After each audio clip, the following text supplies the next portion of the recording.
अस्सलाम वालेकुम my YouTube family, welcome back to my channel. मुझे उम्मीद है कि आप सब ठीक होंगे और मैं भी अल्लाह पाक का करम है बेहतर हूँ। गाइस, आपको डेली एपिसोड तो नहीं मिल रही है, उसके लिए माज़रत, क्योंकि रमज़ान में रूटीन सेट नहीं हो रही है, बिज़ी रहती हूँ, स्कूल भी जाना होता है, फिर घर में बच्चे भी होते हैं, काफ़ी टाइम चाहिए होता है बच्चों के लिए भी। लेकिन इसके बावजूद आपके लिए एपिसोड लिख रही हूँ। इंशाल्लाह रूटीन भी सेट हो जाएगी और आपको डेली बेसिस पे एपिसोड भी मिलेंगी। तो चलें, मैं अब एपिसोड स्टार्ट करती हूँ। मुझे यकीन है कि ये भी एपिसोड आपको बहुत पसंद आएगी। तो गाइस, आप मेरे चैनल को ज़्यादा से ज़्यादा रीड करें, इसे शेयर करें और सब्सक्राइब करें। जल्दी से जाएं, पहले सब्सक्राइब करें ताकि आपको जितनी भी आने वाली एपिसोड्स हैं उनका नोटिफिकेशन मिलता रहे। चलें, मैं स्टार्ट करती हूँ एपिसोड असीर इश्क, एपिसोड 39 पार्ट 1 बाय मुंतहा चौहान। बहुत ही इंटरेस्टिंग एपिसोड है। शाजिल, हया का लहजा डगमगाया। क्या वो इस पे शक करेगा, इसे मारेगा, इसे छोड़ देगा?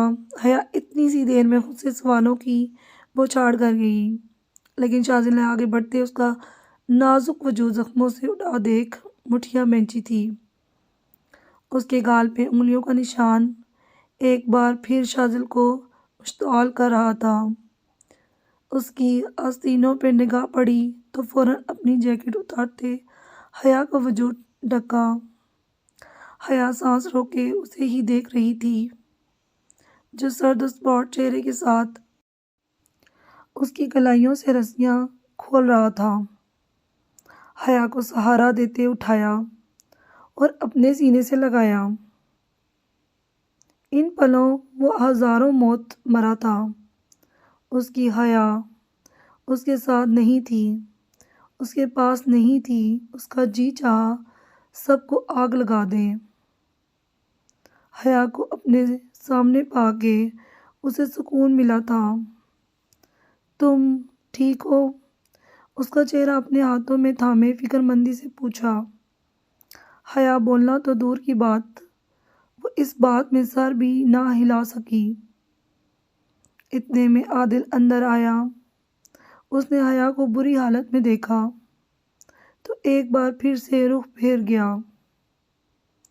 आदिल, तुम सब कुछ अपनी हिरासत में लो, मैं तुमसे बाद में मिलता हूँ। याद रहे, दानियाल की तरह ये फरार ना हो, मुझे ये जिंदा चाहिए। शाजिल सर्द अंदाज में आदिल से कहते हया की जानिब पलटा, जो आंखें मीचते गिरने के से अंदाज में उसके सहारे खड़ी थी। शाजिल ने उसकी कमर में हाथ डाले उसे खुद से करीब किया। बेख्तियार ही हया के सर में दर्द की शदीद लहर उठी। उसकी आंखों के सामने अंधेरा सा छा गया। वो शाजिल के सीने पे सर रखे आंखें मीच गई और कब होश व खर्द से बेगाना हुई, उसे कुछ पता न चला। शाजिल ने उसे बाहों में भरा और बाहर की जानिब बढ़ा। बहुत ही नरमी से उसे गाड़ी की फ्रंट सीट पे बिठाते वो खुद ड्राइविंग सीट पे आया। यहाँ पे अटैक करने का फैसला खुद शाजिल ने लिया था, बिना अपने किसी बड़े अफसर की परमिशन के। इसे अपनी बीवी को बचाना था। फैज़ान राजपूत पे अटैक यकीनन फरहाद राजपूत हजम नहीं करने वाला था। ये शाजिल अच्छी तरह जानता था। बिलाल राजपूत का वो अभी तक नहीं जान पाया था कि उसकी मौत के पीछे किसका हाथ है, लेकिन फैज़ान राजपूत की इस हालत को देख वो अंदाज़ा ज़रूर लगा लेता और इस सब के बारे में वो बाद में सोचने वाला था। लेकिन इसे सिर्फ हया की फिक्र थी। असीर इश्क एपिसोड 39 पार्ट 1 बाय मुंतहा चौहान। कहाँ थी तुम? शर्म नहीं आती यूं अकेले घर से बाहर निकलते हुए? अगर जाना ही था तो हमारे साथ चल पड़ती, अकेले ही निकल पड़ती हो मुंह उठा के। हेज़ल के घर में दाखिल होते ही नबीला बेगम, इज़ा और दारिम वहीं डाइनिंग हॉल में बिराजमान थे। कुछ ही देर पहले वो घर पहुंचे थे और इज़ा से इन्हें पता चला था कि हेज़ल भी इस रिसेप्शन पे गई थी। तब से इन्हें गुस्सा चढ़ा था और फिर इसके अचानक गायब हो जाने पे वो मज़ीद सीखपा हो गई। कितनी देर वो वहीं हान मेंशन में रही, सिर्फ हया की वजह से। निसा बहुत ज़्यादा परेशान थी, रो रही थी। लेकिन नबीला बेगम की भी तबीयत अचानक से ख़राब होने लगी तो वो और इज़ा दारिम के साथ घर वापस आ गई। हेज़ल इससे पहले कि कुछ जवाब देती, ज़ियान भी हेज़ल के पीछे ही अंदर दाखिल हुआ। ज़ियान बेटा तुम कब आए? नबीला बेगम को खुशगवार हैरत हुई। मम्मा, हेज़ल को मैं अपने साथ ले गया था, ज़ियान ने सर्द लहजे में कहा। तो नबीला बेगम लब भींच गई। वो उनसे सलाम दुआ किए बिना सीधा मुद्दे की बात कर रहा था। ये कोई तरीका है? जब मुंह उठाया बाहर निकल गई, जब दिल किया वापस आ गई। ये घर है, यहाँ कुछ असूल और ज़वाबित हैं। नबीला बेगम का लहजा कुछ खुदरा हुआ। मम्मा, हेज़ल कभी भी कोई रूल नहीं तोड़ेगी। आइंदा मैं एहतियात करूँगा। आपको बता के इसे लेके जाऊँगा। ज़ियान ने सारा मलबा अपने सर ले लिया। हेज़ल बस इसे देखती रह गई। नबीला बेगम को भी इस बात का कुछ अंदाज़ा हो गया था, इसलिए सर झटकती रूह फेर गई। ज़ियान ने हेज़ल को रूम में जाने का इशारा किया तो वो सर झुकाए अंदर बढ़ गई। हैरत की बात है ना, जिस ज़ियान शाह को इसकी माँ की मिन्नतें, इसकी माँ के आंसू वापस न ला सके, वो अपनी नापसंदीदा बीवी के लिए शाह पैलेस में एक बार नहीं कई बार कदम रख चुका है। नबीला बेगम ने तल्खिया लहजे में कहते ज़ियान की जानिब शिकवा खुना निगाहों से देखा। इसकी वजह भी आपके शोहर हैं। ज़ियान ने दुख से कहा। वजह जो भी हो ज़ियान, क्या माँ की ममता से भी बड़ी है वो वजह? नबीला बेगम इसके पास आते दुख से बोली। ज़ियान ने उनके गालों से आंसुओं को पोंछा और माथे पे शिद्दत भरा बोसा दिया। आप मेरी माँ हैं, माँ से बढ़कर कुछ नहीं। फिर क्यों नहीं लौट आते वापस? नबीला बेगम उसका चेहरा हाथों में थामे रो दी।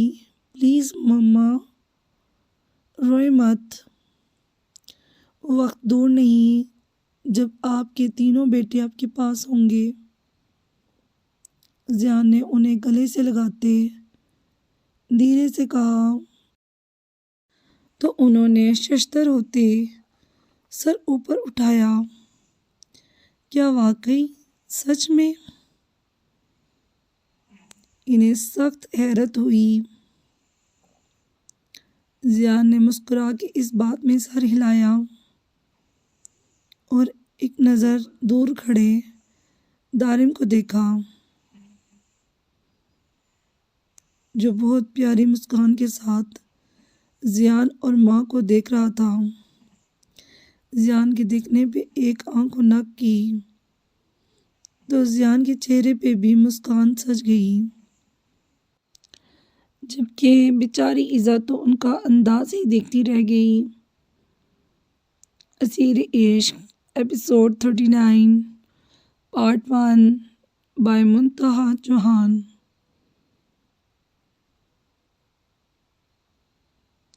आप कुछ करते क्यों नहीं? मेरी बेटी मुझे वापस ला के दें। निसा बुरी तरह रोए जा रही थी। उर्वा बेगम जो कल ही वापस लौटी थी, शाजिल के रिसेप्शन की वजह से आगे बढ़ के निसा को संभाला, जो किसी तरह काबू नहीं आ रही थी। सब लोगों के सामने एक पल लगा था वो गायब हुई थी। प्लीज़ निसा, संभालो खुद को। शाजिल ढूंढ निकालेगा हया को। कहाँ से ढूंढेगा इतनी सख्त सिक्योरिटी में? मेरी बच्ची मेरी आंखों के सामने गायब हो गई। कोई कुछ नहीं कर सका। कौन ढूंढेगा मेरी बच्ची को? वो तड़प के बोलती लब बेंच गई। उनकी बात पे परवेज खान ने सख्ती से अपने लब बेंचे और भाई की जानब देखा, जो पहले ही परेशान खड़े थे। ये रिसेप्शन जो धूमधाम से हो रहा था, उन्हीं की ख्वाहिश थी और ख़ुद हया की भी, वरना शाजिल और परवेज खान इस हक में न थे। कहाँ जा रहे हैं वो छोटे हाथ? परवेज खान को गुस्से से दरवाजे की जानिब बढ़ता देख शहनवाज खान फौरन उन्हें पुकार उठे। परवेज खान ने सख्ती से अपनी मुठियाँ भींची। लाला, अब मेरी बर्दाश्त से बाहर हो गया है। 4 घंटे हो गए, हयात गायब है। मुझे मेरी बेटी वापस लानी है, हर हाल में। प्लीज़ मत रोएं मुझे। परवेज खान दुख और अज़ियत से बोले।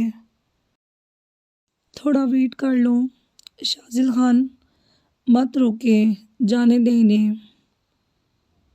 ढूंढने दे अपनी बेटी को। किसी एक के ढूंढने से वो मिल जाएगी क्या? आप भाई का साथ देने की बजाय रोक रहे हैं उन्हें। मुझे अफसोस ही हो रहा है। निसा ने आगे बढ़ के अपने आंसू पूंछते शहनवाज खान से कहा, तो माहौल एकदम तनाव का शिकार हुआ। निसा, कैसे बात कर रही हैं आप? बड़े लाला हैं वो मेरे। परवेज खान जितनी मर्जी उनसे मोहब्बत करते, इश्क करते, लेकिन निसा की गलत बात में उनका साथ ना दे सके। जानती हो, लेकिन आप भी जानते हैं ना, कितने दुश्मन हैं। उनकी सियासत की वजह से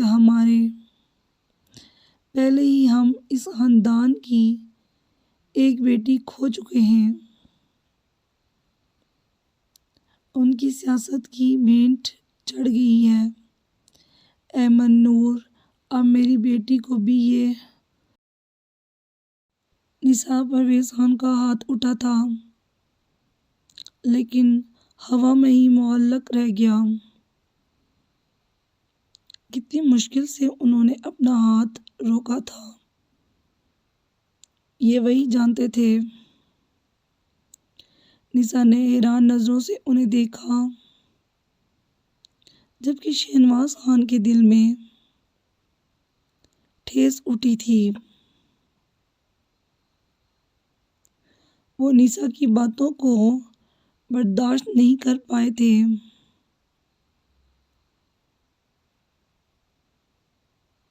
आज 15 साल बाद ऐमन के नाम पे एक बार फिर से सबके जख्म भरे हुए थे। उर्वा बेगम शोर को देखती उनकी जानब बढ़ी।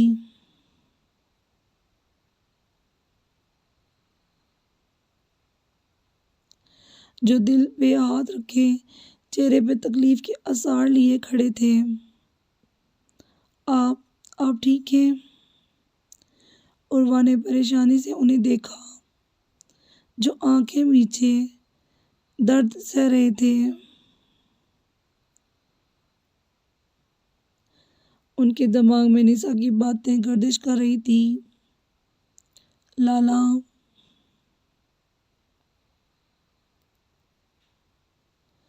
परवेज़ खान तड़प के उनकी जानब बढ़े। निसा ने भी पलट के उनकी तरफ हाली हाली नजरों से देखा। शहनवाज खान परवेज़ खान की बाहों में गिरे थे। एकदम शोर उठा था, लाला लाला। परवेज़ खान पागलों की तरह उन पे झुके, उनके बेजान होते वजूद को झंझोड़ने लगे। निसा को यकदम अपनी गलती का एहसास जागा। वो अपनी बेटी के गायब होने पे समझ बूझ ही खो गई, और जो मुंह में आता गया बोलती चली गई। परवेज़ खान ने गार्ड्स की मदद से शहनवाज खान को गाड़ी में डाला और हॉस्पिटल का रुख किया। खान मेंशन, जहाँ थोड़ी देर खुशियों का समा था,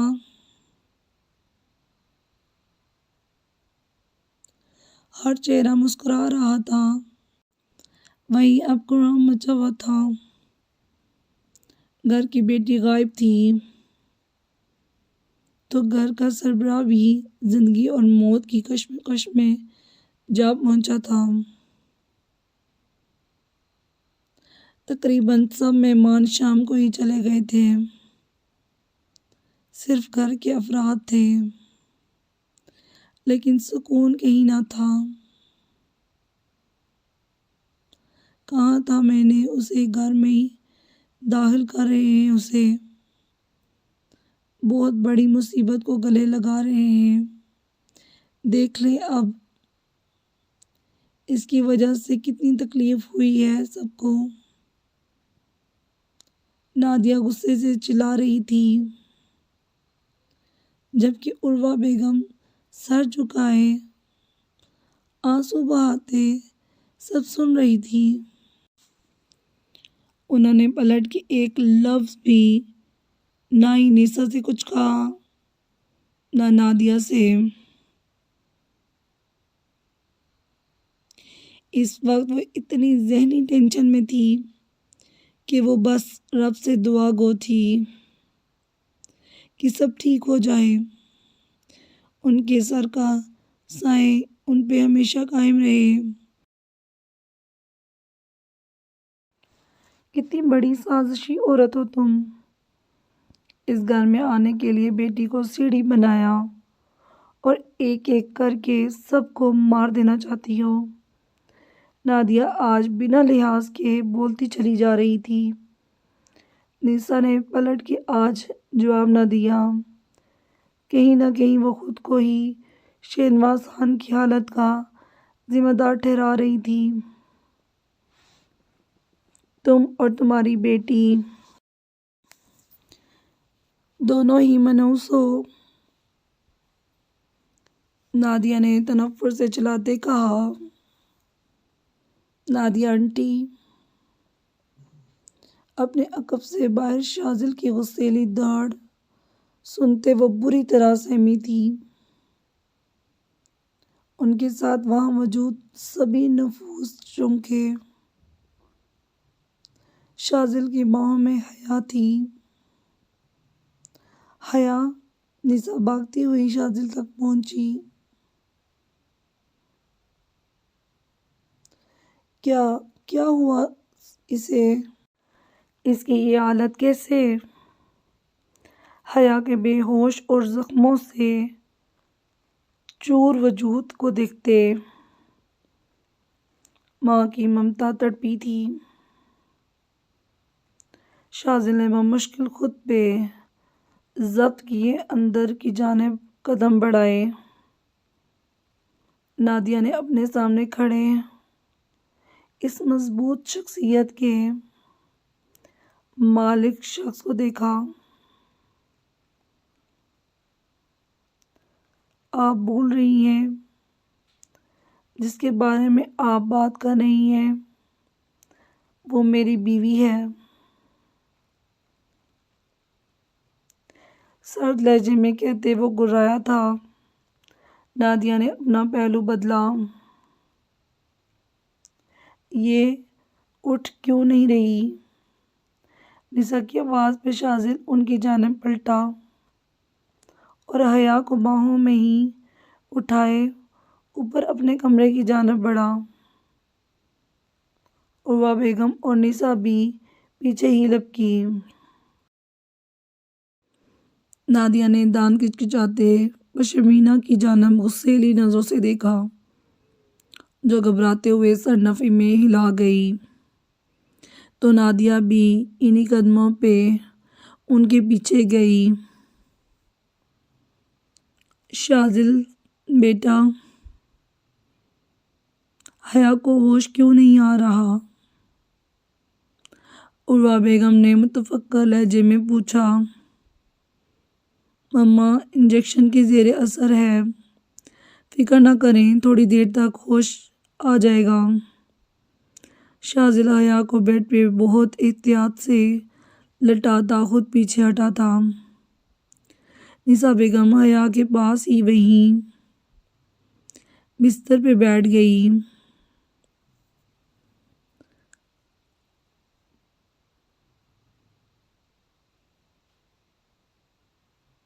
कहाँ तो उनकी बेटी आज खुशियों में गदी हुई थी, मुस्कान होठों पे सजी थी और अब गुलाब सा चेहरा मुरझा गया था, सदियों की बीमार दिखने लगी थी।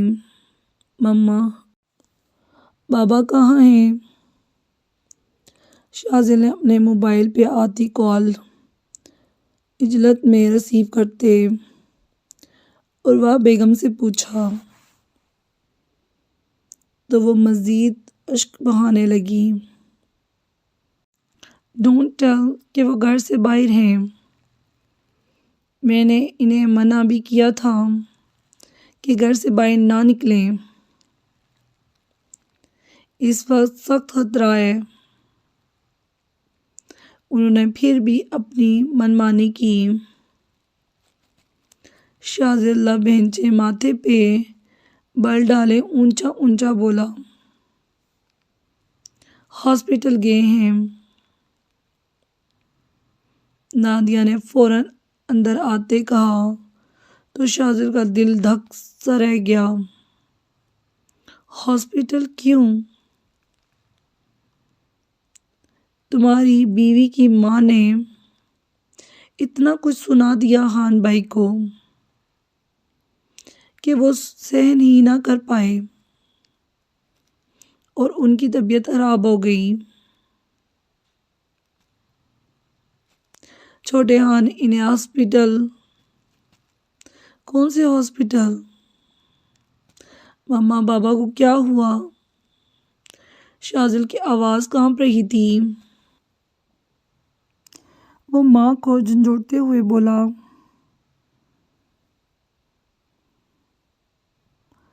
जबकि वो सर झुकाए रोते अब सब्र का दामन खो रही थी।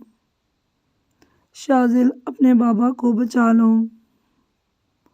उन्हें वापस ले आओ। वो रोते हुए शाजिल के सीने से लगी तड़प रही थी, जबकि उनकी बात पे शाजिल के पैरों तले से ज़मीन खिसकी थी।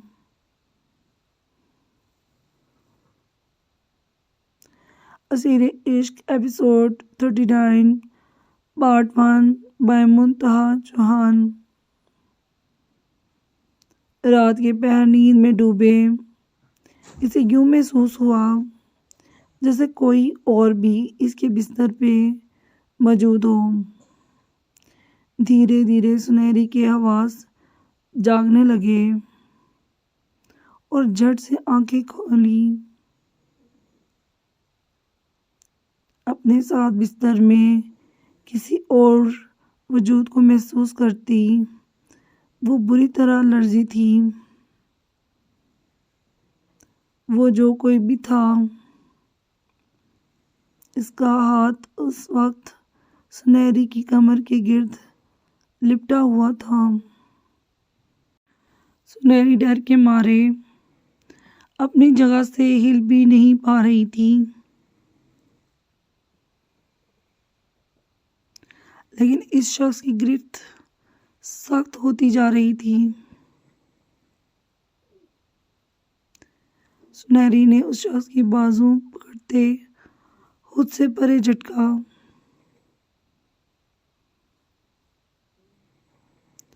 और बिस्तर से भागने वाले अंदाज से उठी।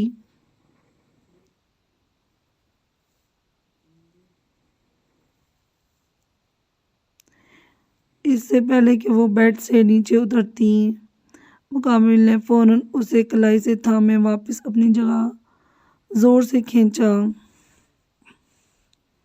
वो सीधी उसके ऊपर आन गिरी।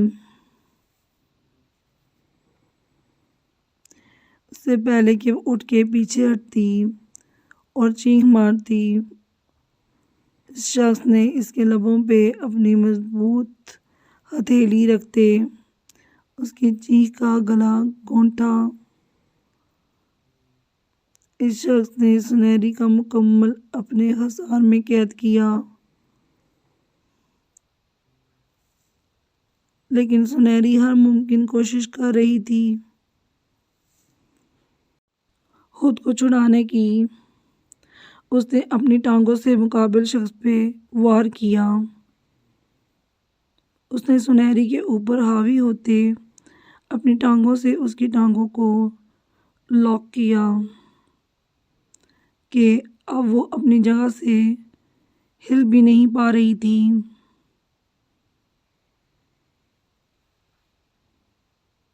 क्यों इतना यंक हो रही हो?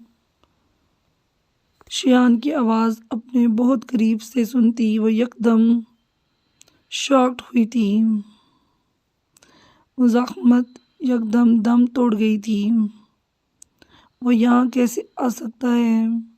वो तो कराची, फिर यहाँ। सुनहरी अपने दिमाग में ताने बाने बुनने लगी, जबकि शियान उस्मानी ने उसका झटपटाना रुकता महसूस किया तो थोड़ा सा पीछे को हटा और उसके मुंह से अपना हाथ हटा दिया। गुड गर्ल, उसके गाल को धीरे थपकते वो मुस्काया था। सुनहरी अंधेरे में भी महसूस कर सकती थी। दूर हटे मुझसे। आपकी जुर्रत कैसे हुई यहाँ आने की? वो दोनों हाथों से उसके सीने पे दबाव डालती दबा दबा चलाई। अपनी बीवी के पास आने के लिए निकाह ही काफ़ी है, बाकी मेरी जुर्रत और हिम्मत देखनी हुई तो सुबह दिखाऊंगा।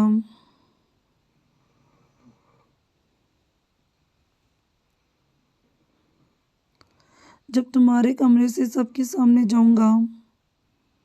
शेहान उस्मानी के इरादे सुनते सुनहरी बुरी तरह घबराई। ये आप क्या कह रहे हैं? आप ऐसा कुछ नहीं करेंगे। आंसू पलकों पे अपनी जगह बनाने लगे। तुम जानती हो, शेहान उस्मानी अपनी बात से पीछे नहीं हटता। शेहान ने फिर से उसके ऊपर झुकाव किया तो सुनहरी ने उसे पीछे धकेलना चाहा। शेहान ने उसकी दोनों कलाइयों को जकड़े बेड के तरफ में पिन किया। छोड़े मुझे, आप झूठे इंसान हैं। आपने 1 साल पहले जो कुछ किया,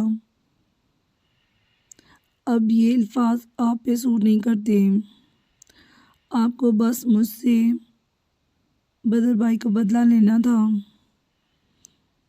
आपने कल भी मेरा यूज़ किया और आज भी। बकवास बंद करो। अपनी कौन सा यूज़ किया तुम्हारा? उसकी बात पे वो भड़क ही गया। मोहब्बत की तुमसे, कभी छुआ तुम्हें? बताओ मुझे। वो बोल कम, दाढ़ ज़्यादा रहा था। सुनहरी सहम गई। इतने मौके आए, यूज़ करना होता या बदला लेना होता तो बहुत कुछ कर सकता था, लेकिन कभी तुम्हारे करीब नहीं आया। तुम्हें सिर्फ चाहता नहीं, तुम्हारी इज्जत भी करता था। शेहान उस्मानी दुख से बोला, आपने मेरा दिल तोड़ा।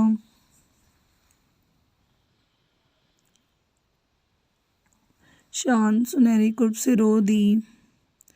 शेहान खामोशी से पीछे हट गया। वो यहाँ किसी और मकसद से आया था, लेकिन सुनहरी की बातें, उसके आंसू उसे फिर से 1 साल पीछे ले गए थे। वो जज्बात के रूम में नहीं बह सकता था, वरना उसकी बहन उससे दूर हो जाती, जिससे वो इस दुनिया में सबसे ज़्यादा प्यार करता था। मैं बेवफा, मैं बेकदर, मैंने तेरा दिल तोड़ा। मेरा भी दिल टूटा मगर तुझको नहीं इसकी खबर। तेरी याद में रात भर तड़पूंगा मैं सारी उम्र। शेहान ने एक कुर्ब की नज़र उस पे डाली और इसके पास उठता दूर हुआ। पैस पे हाथ रखे गहरे सांस भरते वो खुद पे वो मुश्किल जब्त करता वहाँ से चले जाना चाहता था, वरना वो मोहब्बत की रूह में बहक के अपना मकसद भूल जाता। लेकिन सुनहरी आज और ही टोन में आई थी। फ़ौरन उसे अपनी जगह से उठती, शेहान के रूबरू होती। उसका गिरबान जकड़ गई। क्यों क्यों किया आपने मेरे साथ ऐसा? मुझसे मोहब्बत करके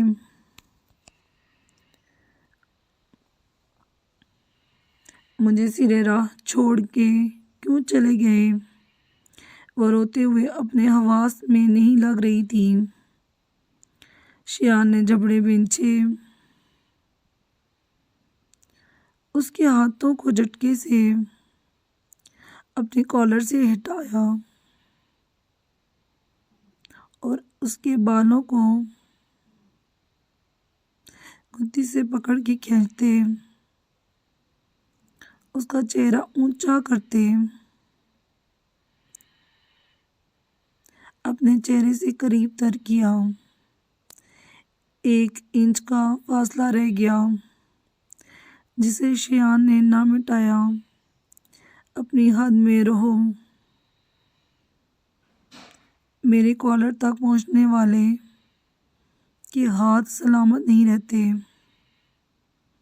वो गुर्राया था, तो मुझे भी मार दे। वो अपने अंदर दर्द का तूफान लिए बैठी थी।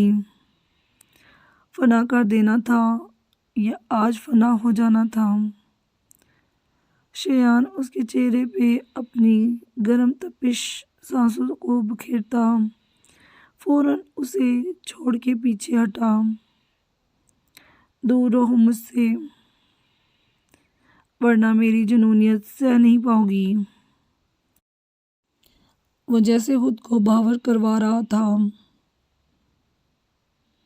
मैं कब नज़दीक आई आपके, आप आते हैं मेरे करीब, और अभी भी आप मेरे कमरे में हैं। सुनहरी उस पे तंज करती उसके सामने आई। उसके याद दिलाने पे शियान को अपना भूला भटका मकसद फिर से याद आया। तुम्हारे साथ रात गुजारने आया हूँ ताकि सुबह तुम्हारे घर वाले मुझे तुम्हारे कमरे से निकलता देखें। और शान वो तड़प ही गई थी। इसकी बात पे जो शख्स कोई भी रिश्ता ना होते उसकी इतनी इज्जत करता था कि उससे बात करते हुए भी नज़रें फेर लिया करता था। कभी नज़र भर के न देखा। आज वो इज्जत पे वार करने चला आया था। फिक्र नहीं करो, तुम्हारे करीब नहीं आऊँगा और ना ही तुम्हें छूँगा। वो इसके करीब आता उसे डरा रहा था। सिर्फ ये बताऊँगा कि तुम्हारे साथ रिलेशन में हूँ। यू नो, तभी तो तुम्हें वो मुझे सौंप देंगे।